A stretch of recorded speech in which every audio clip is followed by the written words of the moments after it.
పట్ల ఒక స్పందన, సున్నితత్వం, సమాజానికి ఏదో ఒకటి చేయాలి అన్న కసి ఇవన్నీ ఉన్నప్పుడు ఇది ఇగ్నైట్ చేస్తూ వచ్చింది.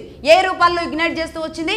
విప్లవ పాటలు, ప్రజానాట్య మండలి, జననాట్య మండలి, విరసం, అరసం ఇలాంటివన్నీ కూడా వచ్చాయి. అదే సమయంలో కొన్ని సినిమాలు కూడా మొత్తం ఏ బ్యాక్గ్రౌండ్లో నడిచాయి?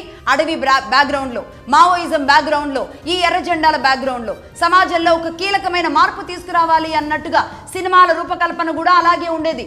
ఎవరెవరు ఆ రచయితలు ఎలా ఉన్నారో కూడా, ఎర్ర జెండా పట్టుకుంటేనే అతడు ఒక హీరోలాగా కనబడేవాడు.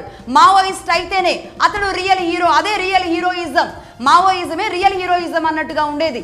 ఆ సమయంలోనే 70వ సమయంలో పుట్టిన పవన్ కళ్యాణ్ గారు అలా ఉండక ఎలా ఉంటారు? మరి ఆ యుగపు ఆలోచనలకు ప్రతినిధిగానే ఉంటారు. పవన్ కళ్యాణ్ గారితో పాటు ఆ సమయంలో యువకులంతా కూడా దాదాపుగా 60 to 70% అలాగే ఉండేవాళ్ళు.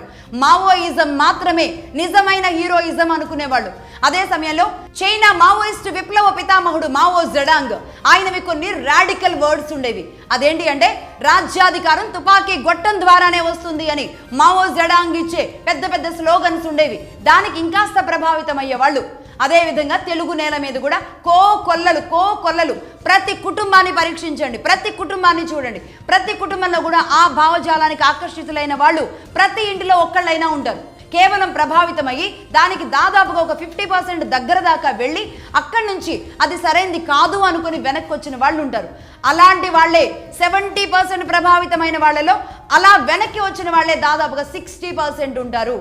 60% ఉంటారు. కేవలం ఈ 10% ఎవరైతే ఉన్నారో వీళ్ళే సగం నాశనం చేస్తూ ఉంటారు. వీళ్ళు అటు వెళ్ళరు, ఇటు ఉండరు, రకరకాలుగా ఇబ్బందులు పెడుతూ, అటు ప్రభుత్వాలను ఇబ్బంది పెడుతూ, అక్కడున్న అడవిలో ఉన్న అమాయకుల్ని ఇబ్బంది పెడుతూ, వాళ్ళందరితో ఆడుకుంటూ, వీళ్ళు మాత్రం అన్ని హంగులు, ఆర్భాటాలు